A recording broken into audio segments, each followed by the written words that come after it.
Esta mañana retomamos nuestro estudio en el libro de Lucas. Como recuerdan, estábamos en Lucas capítulo 6 y habíamos dejado de estar en nuestros estudios en Lucas a raíz de que estábamos en el mes de las misiones y pues estábamos tratando temas relacionados con la misión que el Señor nos ha encomendado a cada uno de nosotros. Pero esta mañana estamos retomando este estudio en Lucas que estábamos teniendo y nos quedamos en el capítulo 6. Hoy vamos a estar estudiando del versículo 27 al versículo 31 del capítulo 6 de Lucas.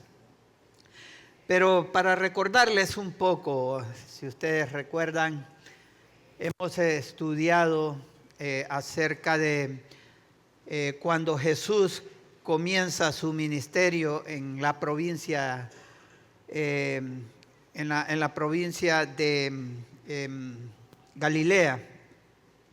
Jesús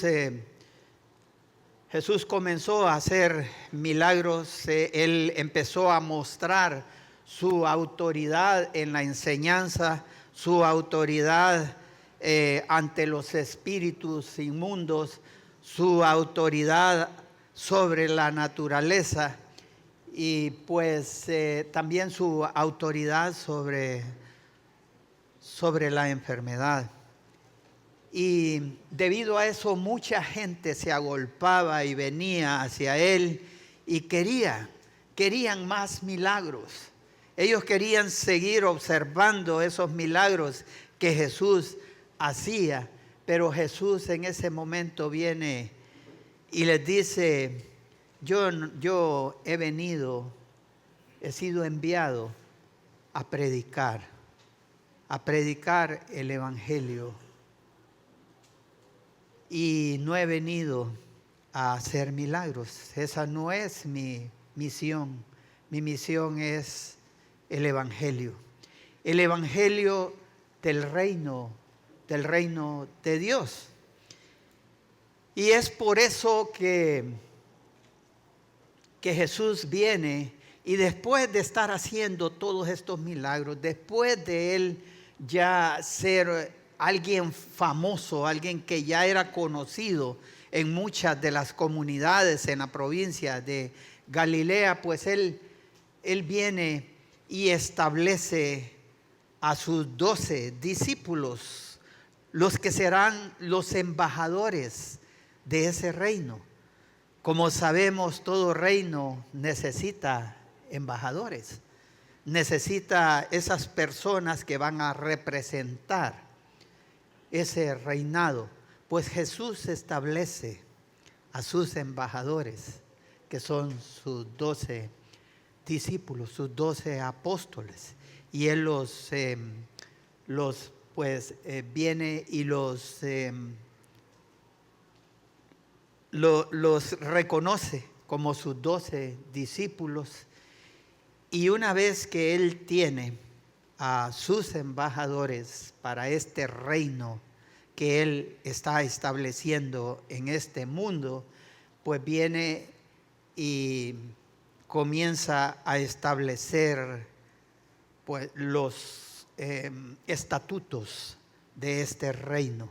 Y en eso consiste el sermón del monte que él comienza a dar, y que en el último estudio, si no me equivoco, estuvimos hablando acerca de las bienaventuranzas para aquellos que son parte de este reino y los ayes para aquellos que le rechacen a su reino. Él, como todo reino, necesita pues esas normas, esos estatutos para gobernar. Pues Jesús comienza a establecer esos estatutos mediante su sermón que está dando en el monte. Y es precisamente de eso que vamos a hablar en esta mañana. El versículo 27 al 31, quiero invitarlos que abran sus Biblias en el capítulo 6 de Lucas. Y vamos a empezar leyendo desde el versículo 27. Pero a vosotros, dice, los que oís, os digo, amad a vuestros enemigos. Y aquí comienza Jesús con la exhortación general de su mensaje, el mandato general que Él está dirigiendo a quienes, a los creyentes, a vosotros los que oís. Y es que cuando Jesús usa ese término, oír, está refiriéndose a aquellas personas no solamente que han escuchado o no solamente que han leído acerca de la palabra de Dios, sino aquellas personas que han escuchado y a la vez entienden el mensaje y responden a su llamado. A esas personas es que Él se está dirigiendo, a los creyentes. Ahora, ¿cómo es que una persona responde o entiende a ese llamado de Dios? En Lucas 24, capítulo 24 y versículos 44 al 45, el Señor Jesús nos dice, y les dijo, estas son las palabras que os hablé estando aún con vosotros. Está hablando con sus discípulos y les dice, estas son las palabras que os hablé estando aún con vosotros, que era necesario que se cumpliese todo lo que está escrito de mí en la ley de Moisés, en los profetas y en los salmos. Y fíjense en el versículo 45 lo que les dice. Entonces, lo que dice, entonces les abrió el entendimiento para que comprendiesen las escrituras. Los que escuchan, los que oyen su palabra, no necesariamente son los que están escuchando aquí el mensaje. Son aquellos que logran entender ese mensaje y responden a su llamado. El que oye entiende porque el Señor soberanamente le ha abierto el entendimiento. De tal manera que no es una decisión porque nosotros hemos sido capaces de entender el mensaje.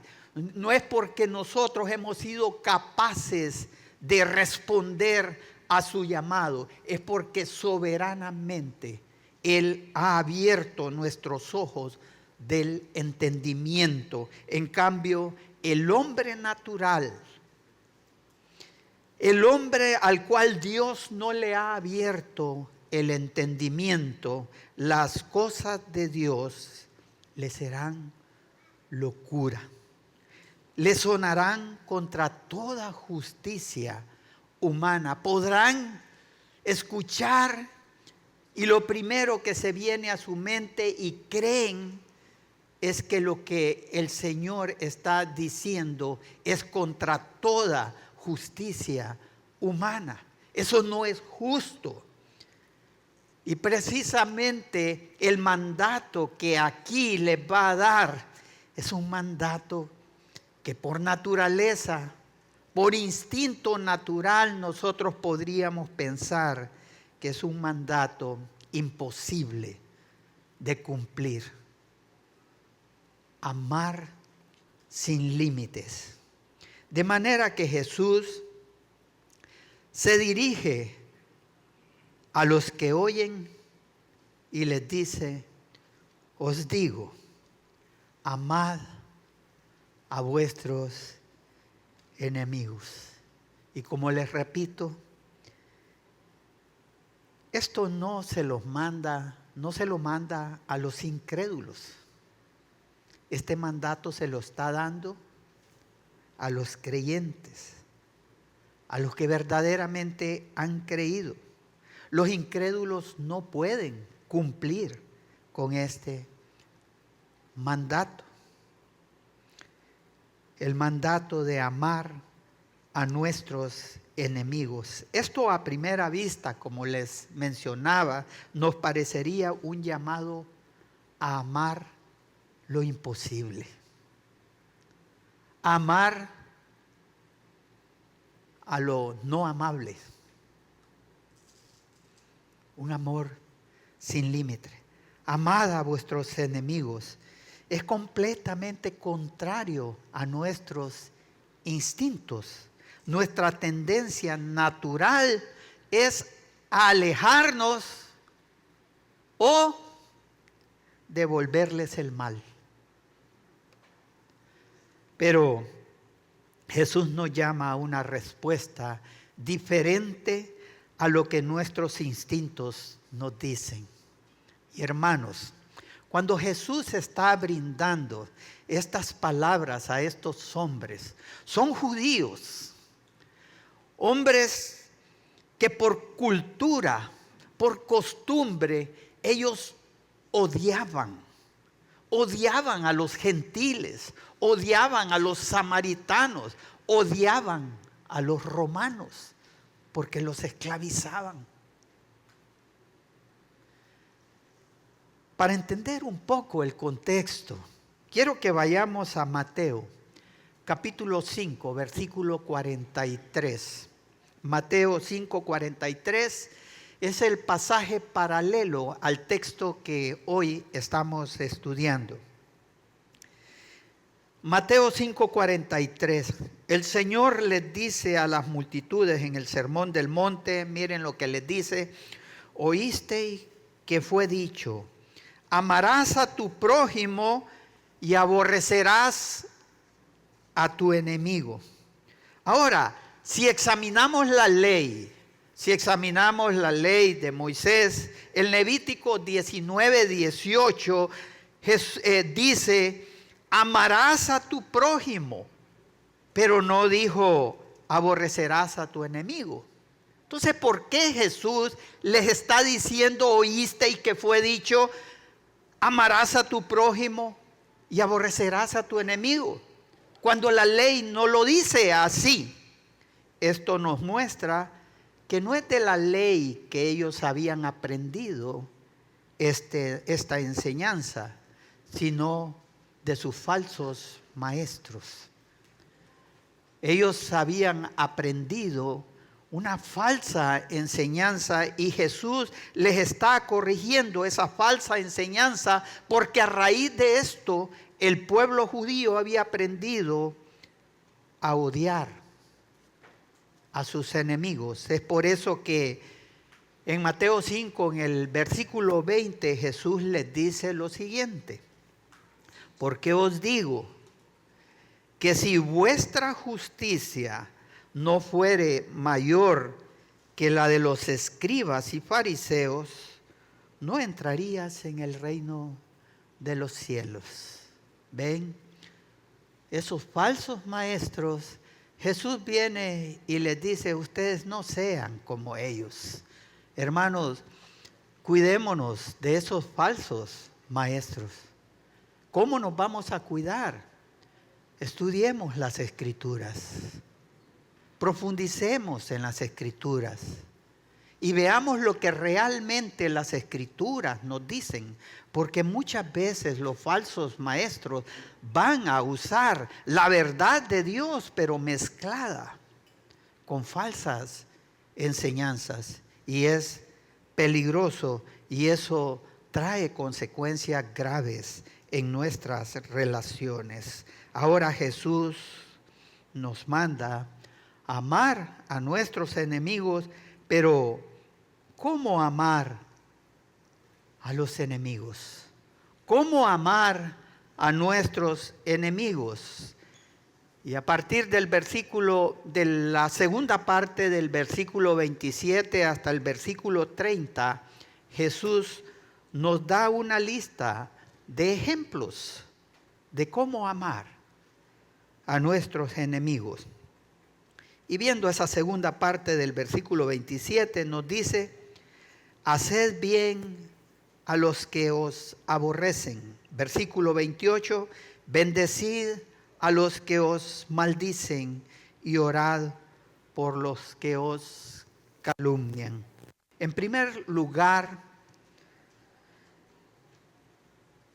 el enemigo me aborrece, me maldice, me calumnia. Y Jesús me dice, tienes que amarlo. Ahora la pregunta, ¿cómo, Señor? ¿Cómo debo de amar a esa persona que me ha hecho tanto agravio, que es mi enemigo? Y cuando leemos el texto, Jesús dice, en primer lugar, haciéndoles el bien. Haciéndoles el bien a los que nos aborrecen. Según Cristo, este amor hacia el enemigo debe sobreabundar con acciones de bondad. Noten lo que Él dice, haced bien a los que os aborrecen. Pero, ¿qué significa eso de hacer bien a los que nos aborrecen? El apóstol Pablo en Romanos 12, versículo 20, nos da unos ejemplos. Romanos 12, 20. Así que, si tu enemigo tuviere hambre, no le des nada de comer, que se muera de hambre. ¿Cómo dice? Dale de comer. Si tuviere sed, envíalo al desierto y dale una botella de miel. Eso es lo que tienes que hacer. Así dice el pasaje. Si tuviere sed, dale de beber. Pues haciendo esto, ascuas de fuego amontonarás sobre su cabeza. Hermanos, cuando Jesús está enseñándole a estos hombres, seguro que estaban, que no entendían, o que de repente estaban entendiendo, pero era algo nuevo para ellos. Ellos habían aprendido a odiar a sus enemigos. El segundo ejemplo, bendecid, dice, a los que os maldicen, o sea, respondiéndoles bien a los que nos hablan mal. Cuando empiezan a hablarnos con palabras ofensivas, palabras fuertes, y empiezan a maltratarnos con palabras que nos hieren. Viene el Señor y dice, pues ustedes hablen bien de ellos y háblenles bien a ellos. La palabra bendecir, la idea es bien decir. De ahí viene la palabra bendecir. Ese amor del que Jesús habla aquí entonces nos exhorta a hablar bien o hablar bien de ese enemigo que nos maldice. No debemos usar un lenguaje abusivo, sino más bien palabras de cortesía, de amabilidad y de amistad. Hermanos, cuando yo estaba leyendo este pasaje, me hizo recordar una experiencia en mi vida pasada, cuando yo apenas estaba dando pininos en el conocimiento del Señor. Recuerdo que una institución me habían hecho un daño y yo me fui enardecido y me fui a buscar las oficinas de esta institución y no recuerdo, miren, sinceramente no recuerdo exactamente qué fue lo que pasó, y para que vean que he olvidado el agravio, pero el punto es que yo vengo, abro la puerta y me atiende una muchacha y yo vengo y comienzo a hablarle fuerte y hablarle pesado, con palabras duras. ¿Y saben lo que hizo esta muchacha? Empezó a hablarme suave, de una manera calmada, y me dice: baje la voz. Hermanos, esa fue una enseñanza para mí, que hasta me puso a pensar, realmente soy creyente, realmente he recibido al Señor en mi corazón. Esa muchacha me está dando un ejemplo. Yo digo ser cristiano. Y sinceramente les digo, me hizo bajar la voz. Y eso me hizo recordar las palabras del Señor en Proverbios 15, versículo 1, que dice: la blanda respuesta quita la ira, mas la palabra áspera hace subir el furor. ¿Qué creen que hubiera pasado si yo me hubiera encontrado con una persona que no fuera como esa muchacha? Hubiera hecho subir el furor en esa persona por la forma como yo estaba hablando. Pero miren el ejemplo de ella. Ella me responde con una blanda respuesta. Y eso aplacó mi ira. Quitó la ira. Hermanos, la palabra de Dios es tan sabia que nosotros muchas veces nos metemos a tantos problemas de relaciones entre nosotros, simple y sencillamente por desobedecerla. La palabra es clara. Responda, pero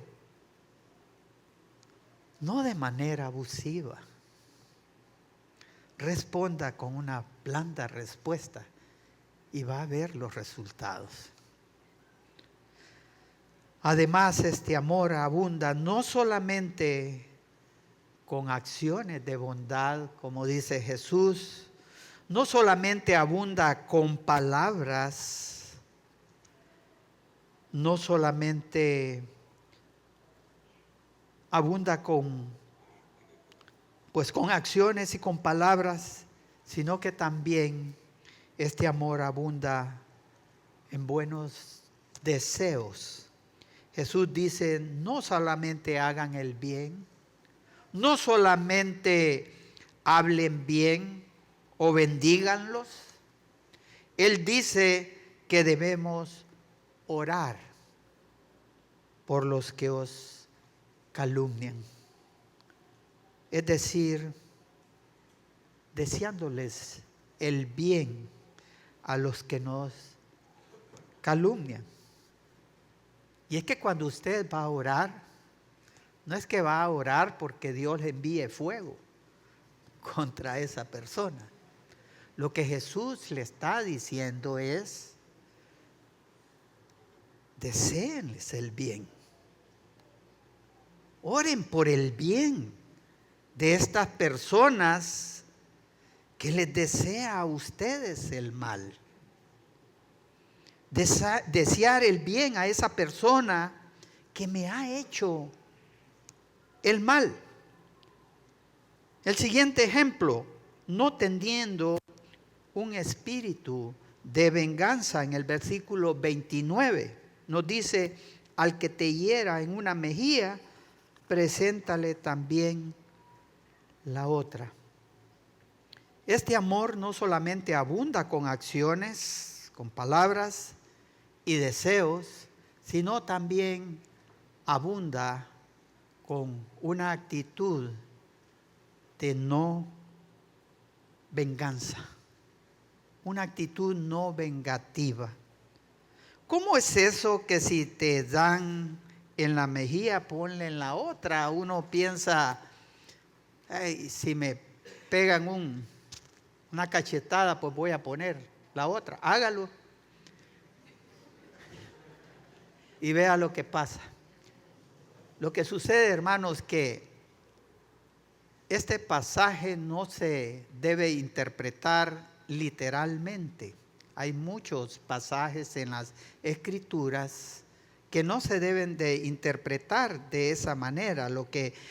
Porque si lo interpretamos de esa manera, estamos incitando a la violencia.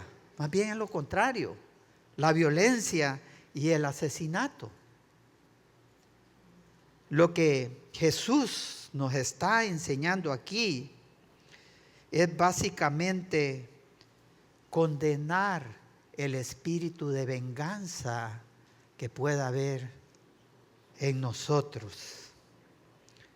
Miren, para que entendamos más lo que estaba pasando con esta gente, cuando Jesús les está brindando este mensaje, créanme que esta gente estaban recibiendo algo que nunca ellos habían escuchado. Veamos en Mateo capítulo 5 nuevamente, en el versículo 38. Como les digo, este es un pasaje paralelo al pasaje que estamos estudiando aquí ahorita. Jesús les dice, en Mateo 5:38, Jesús les dice aquí en este sermón: oíste que fue dicho ojo por ojo y diente por diente.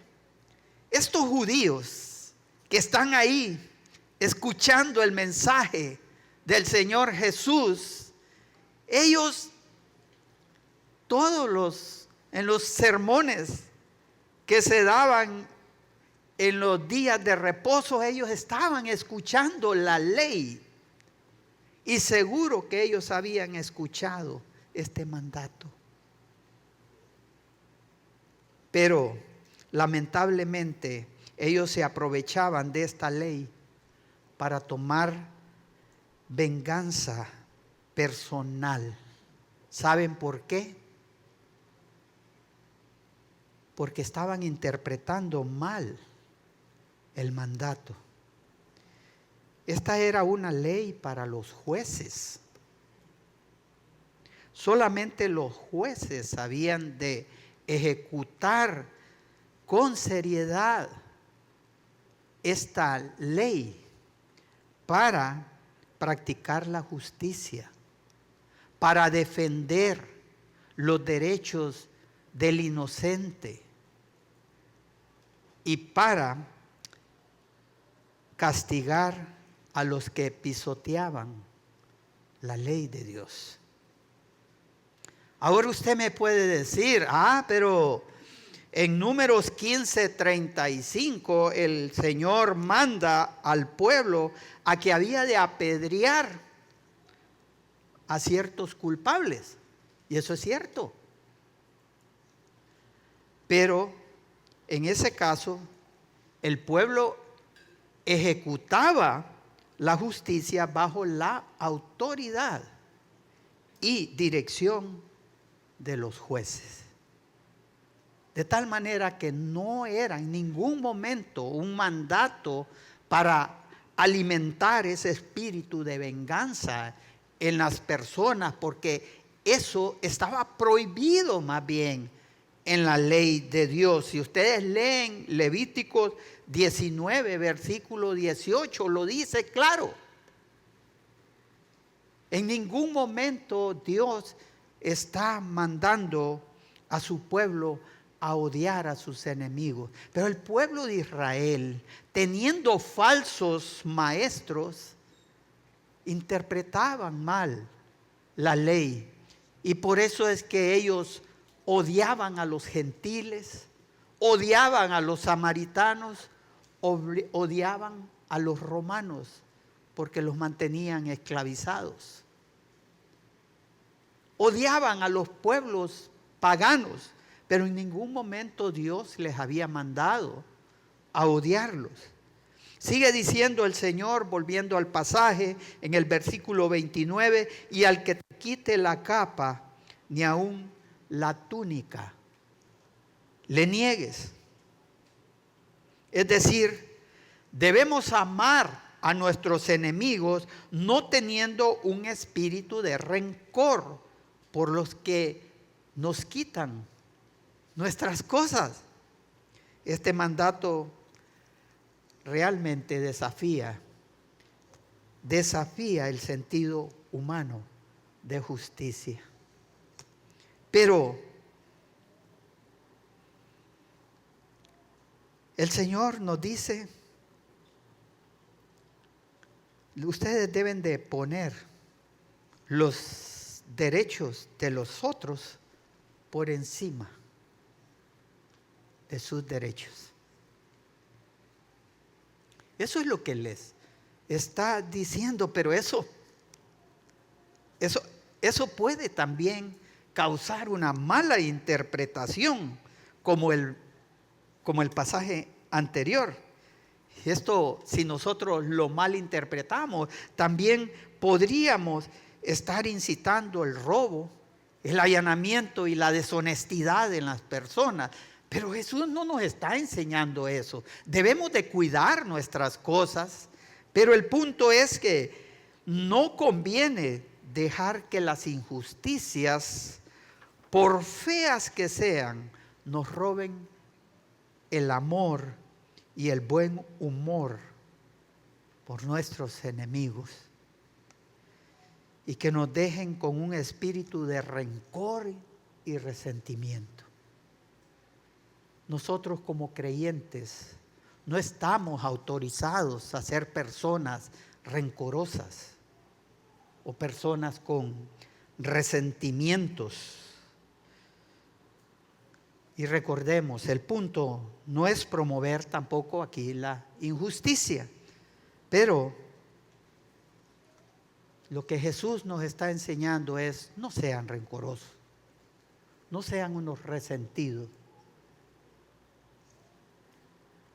Y algo más, este amor también sobreabunda con una actitud de generosidad, siendo generoso. El versículo 30, a cualquiera que te pida, dale, y al que tome lo que es tuyo, no pidas que te lo devuelva. La sociedad enseña que la justicia es recibir lo que uno merece, ¿verdad? Pero Jesús está redefiniendo la justicia al decirnos que debemos de ser personas generosas. Ahora, esto quiere decir entonces dar y prestar a todo el mundo igual, ¿verdad?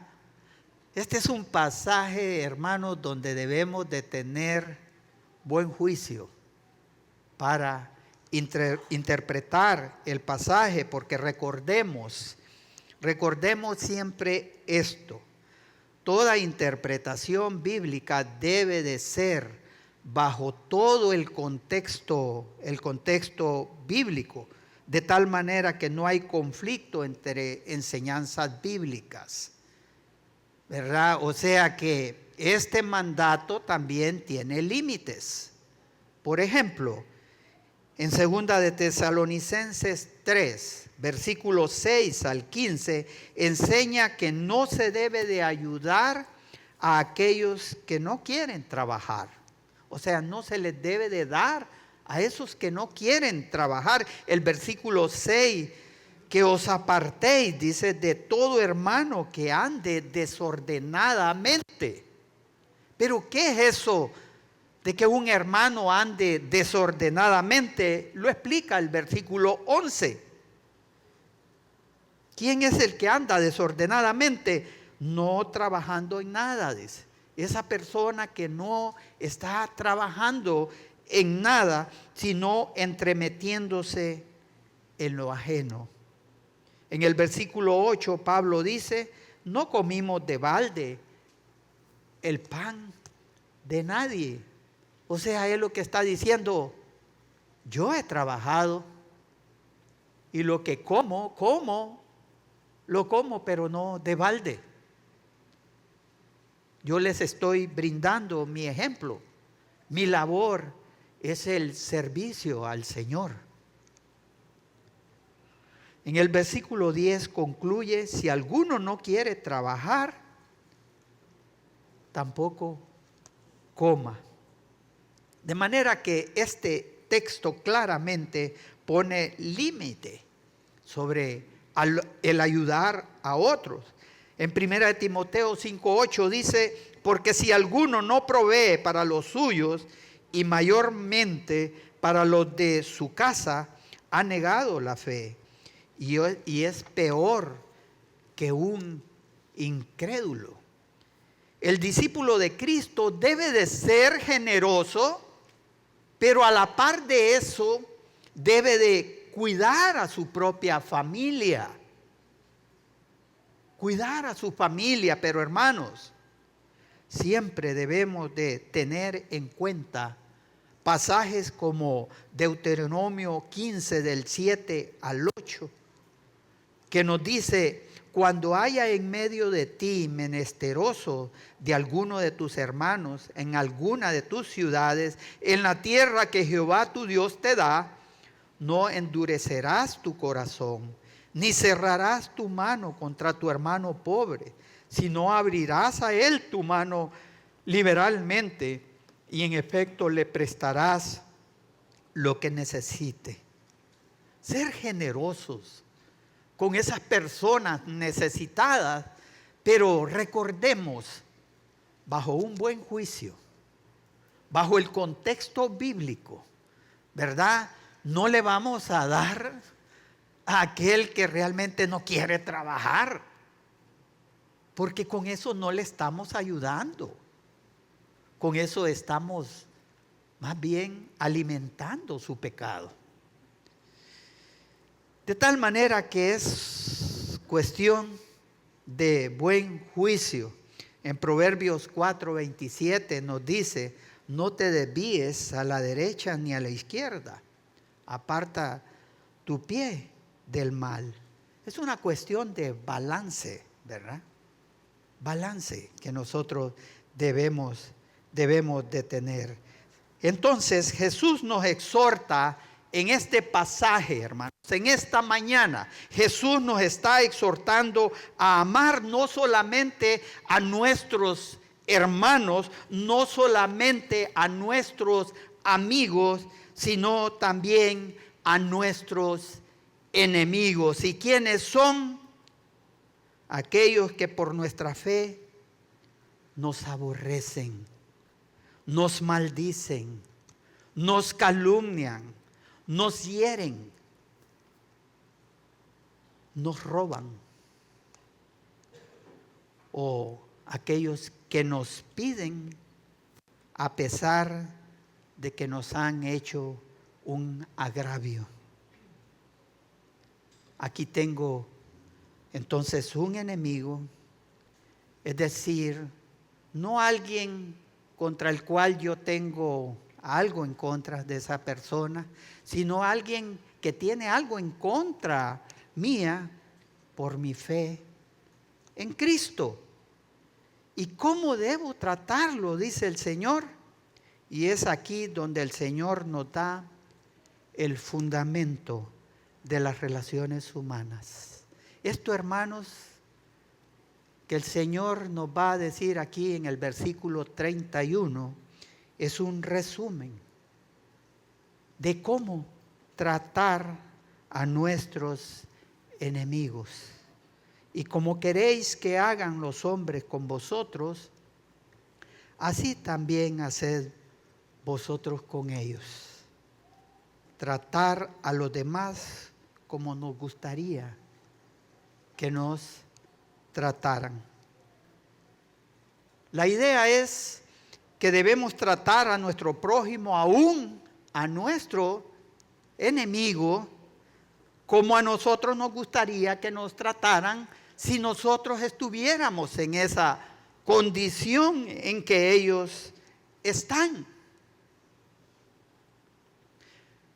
La conjunción "y", con la que comienza ahí el versículo, y como queréis, dice, y como queréis que hagan los hombres con vosotros, esa conjunción "y" nos indica un resumen de lo antes dicho.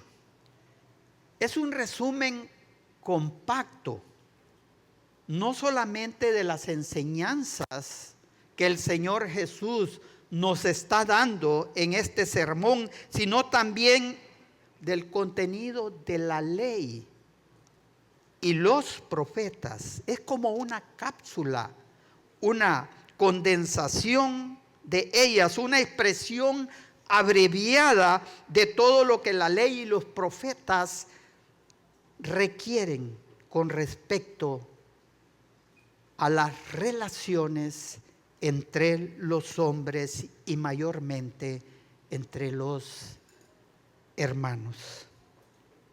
Es una regla bien práctica, si ustedes notan ahí, y es fácil de recordar este texto. Por eso se le llama la regla de oro. También este pasaje, el versículo 31, es una expresión de la voluntad de Dios. Con esta regla Dios nos gobierna. Hermanos, si nosotros rechazamos esta regla, nosotros estamos rechazando su voluntad, la voluntad de Dios. Y créanme, la mayor parte de todas nuestras malas relaciones entre hermanos, nuestras malas relaciones en nuestro hogar, nuestras malas relaciones aún en nuestro trabajo para con otras personas, es precisamente porque nosotros no estamos obedeciendo la regla de oro.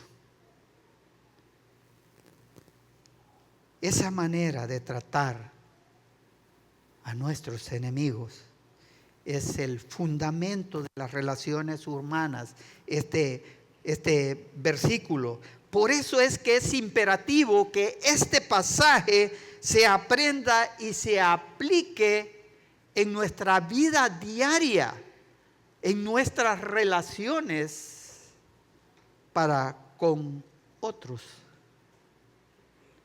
Hermanos, si esta enseñanza se practicara, se resolvería todo problema en nuestro hogar, aquí en nuestra iglesia, en todas las relaciones humanas. Y para finalizar, también es importante recordar que nuestra relación con Dios depende de nuestra relación con los hombres.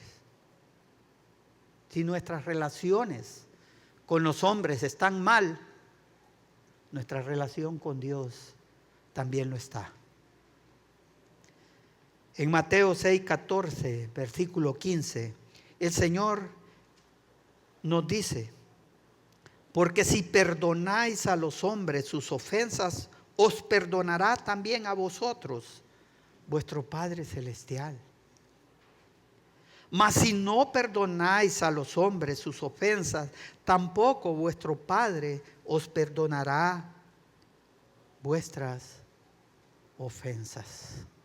En conclusión, hermanos, este pasaje es una enseñanza a amar de manera ilimitada. Amar a nuestros enemigos. Amar a todos aquellos que no son amables. Amar lo imposible. ¿Pero cómo?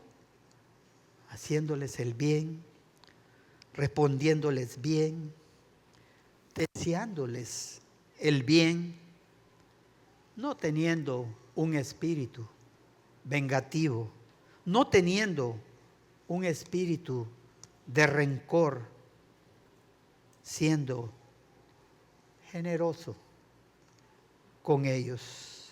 ¿Y cómo debemos de tratarlos?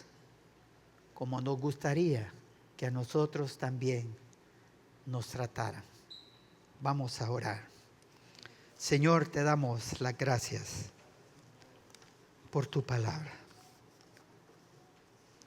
Señor, gracias por este mensaje que tú nos has preparado para esta mañana. Y Dios, aquí estamos nosotros. Cada uno de nosotros somos responsables de lo que ahora en adelante vamos a hacer con este mandato. En el nombre de nuestro Señor Jesucristo. Amén.